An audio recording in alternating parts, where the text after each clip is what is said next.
Sergent Koné Ibrahima, secrétaire général sortant du syndicat national pour la renaissance des pompiers de Côte d'Ivoire, SYNAREPSI, est réélu pour un nouveau mandat de 3 ans.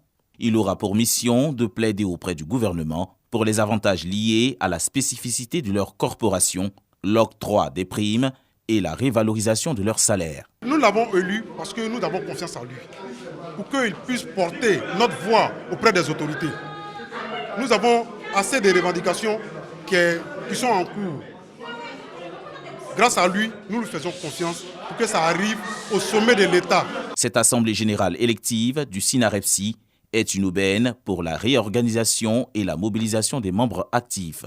Je suis un secrétaire général très ému. Puis je vais réitérer la confiance que mes camarades m'ont donnée pour aller discuter avec les négociations devant l'autorité. Le SYNAREPSI est représenté dans presque tous les 31 CSU en Côte d'Ivoire et est affilié à la centrale Humanisme.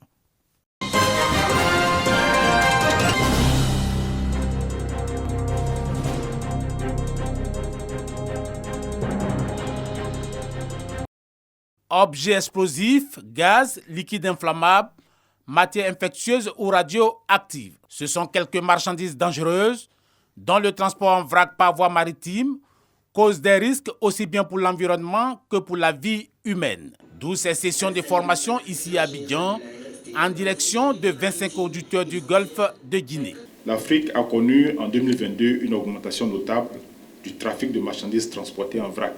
Le continent a vu une hausse de 2,5% des escales de transporteurs de vrac secs et de plus de 5% des escales de vraquiers liquides.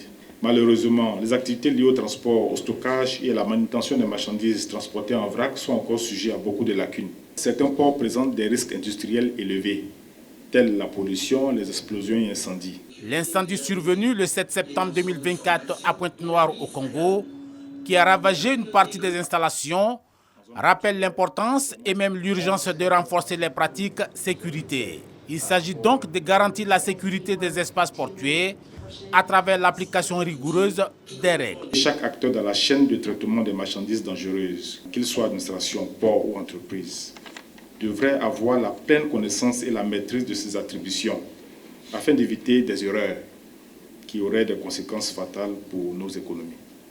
En plus du transport, le stockage et la manutention des marchandises en vrac, notamment dans les terminaux polyvalents, minéraliers et céréaliers, constituent également des défis importants.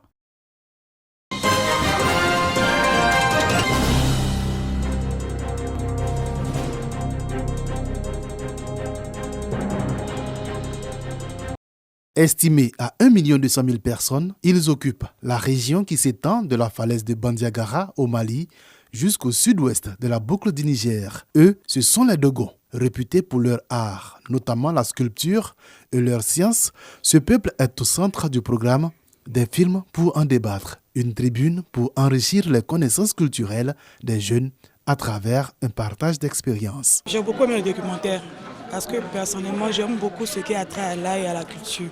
Ça sera un plaisir pour moi de partir au pays Dogon.